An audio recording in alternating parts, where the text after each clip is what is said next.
सफेद हंस और आलसी व्यापारी।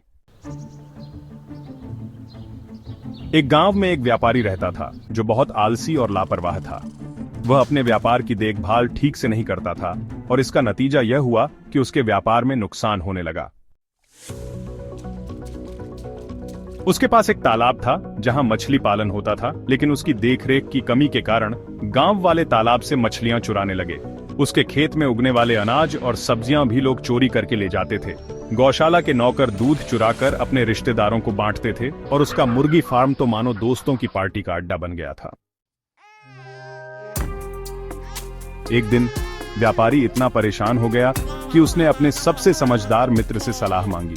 मित्र ने मुस्कुराते हुए कहा, तुम्हारे पास सब कुछ है, लेकिन तुम्हें अपनी किस्मत बदलने के लिए एक सफेद हंस को पकड़ना होगा। वह हंस तुम्हारी खुशहाली की चाबी है। व्यापारी ने यह बात सुनी और सफेद हंस की खोज में जुट गया। अब वह हर सुबह जल्दी उठता और हंस को ढूंढने निकल पड़ता। खोजते खोजते उसने देखा कि तालाब में लोग मछलियां चुरा रहे हैं। उसने तुरंत उन्हें रोका और तालाब की सुरक्षा का प्रबंध किया। फिर खेतों में गया और पाया कि वहां चोरी हो रही थी। उसने खेतों की बाड़ मजबूत करवाई। गौशाला और मुर्गी फार्म में जाकर उसने नौकरों की जिम्मेदारी तय की और अनुशासन लागू किया। दिन प्रतिदिन व्यापारी अपने काम की देखभाल करने लगा। धीरे धीरे उसका व्यापार फिर से फलने फूलने लगा। कुछ महीनों बाद उसके मित्र ने उससे पूछा, क्या तुम्हें वह सफेद हंस मिला?